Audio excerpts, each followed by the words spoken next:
ఈరోజు ఇదే టాపిక్ ఇప్పటికే 2-3 సార్లు మాట్లాడారు. ఒకసారి ఆ కుటుంబానికి వెళ్ళి ఆ కుటుంబాన్ని పరామర్శిస్తే హృదయ విదారకమైన పరిస్థితి అక్కడ కనిపిస్తుంది. ఈ పెద్దమ్మ ఆ బాబు వాళ్ళ నాయనమ్మ, అన్న ఆ బాబు వాళ్ళ నాన్న.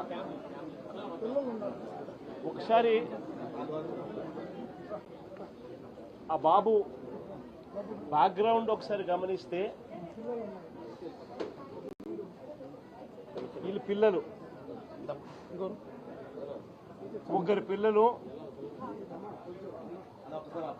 వీళ్ళ పరిస్థితి గమనిస్తే అందరూ కూడా ఆ చిన్న ఇంట్లో అందరూ కలిసి ఉండే పరిస్థితి.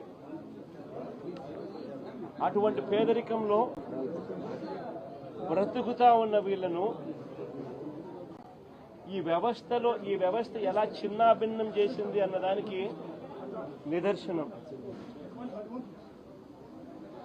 ఆ పిల్లాడు ఒక టాక్సీ డ్రైవర్. గత 8 సంవత్సరాలుగా ఆ పిల్లాడి మీద ఎటువంటి కేసులు కూడా లేవు. 8 సంవత్సరాల కిందట ఏదైనా చిన్న చిత్తగా కేసులు ఏదైనా ఉండింటే ఆ కేసులు కూడా కొట్టేశారు. ఏ కేసులోనూ ఆ పిల్లాడికి శిక్ష కూడా వల్ల 8 సంవత్సరాల కిందట ఏదైనా ఉండింటే కూడా. ఈ 8 సంవత్సరాలుగా టాక్సీ తోలుకుంటా ఉన్నాడు. ఎటువంటి చిన్న చిత్తగా కేసులు కూడా లేవు. మరి ఎందుకు అలాంటి పిల్లాడిని బలవంతంగా పోలీస్ స్టేషన్కు రోజు రమ్మని చెప్పి హెరాస్ చేయడం?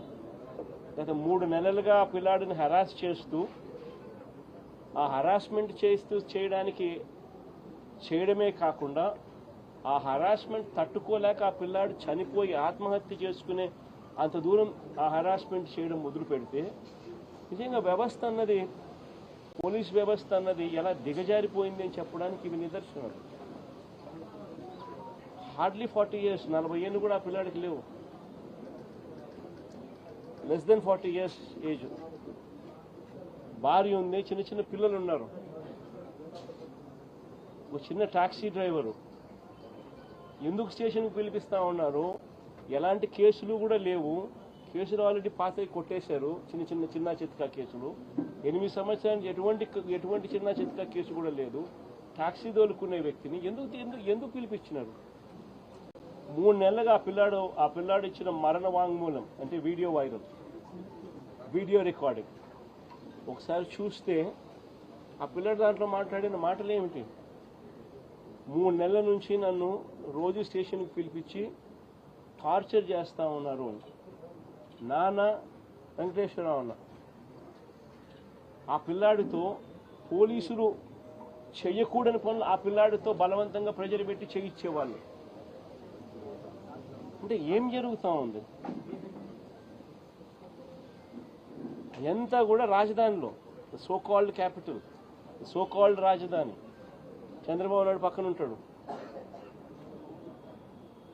అమరావతి అనేది కాదు మన రాజధాని. సోకాల్డ్ విజయవాడ మన రాజధాని. వాస్తవం చెప్పాలి, అందరం ఇక్కడే ఉంటాం.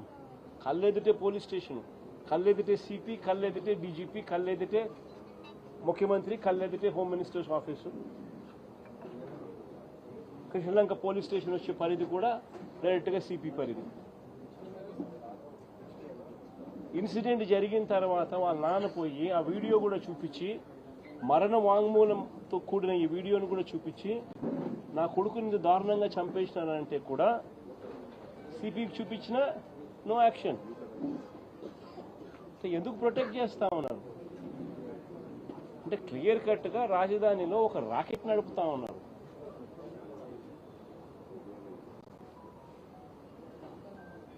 పోలీస్ స్టేషన్లో పనిచేసే సిఐ, ఆ సిఐకి ప్రొటెక్షన్ సిపి, ఆ సిపికి ప్రొటెక్షన్ డీజీపీ, ఆ డీజీపీకి ప్రొటెక్షన్ చంద్రబాబు నాయుడు గారు. ఇదే మాదిరిగా ప్రొటెక్షన్ ఒకరికొకరు ఇచ్చుకుంటా పోలీస్ స్టేషన్లలో ఉండాల్సిన వీడియో కెమెరాలు, వీడియో ఫుటేజ్ పోలీస్ స్టేషన్లలో మ్యాండేటరీగా ఉండాల్సిన వీడియో ఫుటేజ్ డిలీట్ అయిపోయింది. 1 monthలో 2 మర్డర్ కేసులు, లాకప్ డెత్తులు. ఒకటి లాకప్ డెత్, రెండవది సూసైడ్. ఒక రిమాండ్ రిపోర్ట్లో చూస్తే, పోలీసులు ఫైల్ చేసిన రిమాండ్ రిపోర్ట్లో చూస్తే వీడియో ఫుటేజ్ 1 monthకి లేదని, May 1 నుంచి June 1 దాకా లేదని. రెండో రిమాండ్ రిపోర్ట్ మళ్ళీ చూస్తే 18 months నుంచి వీడియో ఫుటేజ్ లేదని. మరి వీడియో ఫుటేజ్ డిలీట్ చేస్తే వీళ్ళు ఎవరంటే వాళ్ళు ఎప్పుడు కావాలంటే అప్పుడు డిలీట్ చేయొచ్చా? ఒకవేళ డిలీట్ చేసే కార్యక్రమమే చేయగలిగితే దానికి బ్యాకప్ ఉండదా? వాళ్ళ బ్యాకప్, వాళ్ళ సెంట్రలైజ్డ్ ఆఫీసెస్లో బ్యాకప్ ఉండదా వీడియో ఫుటేజ్?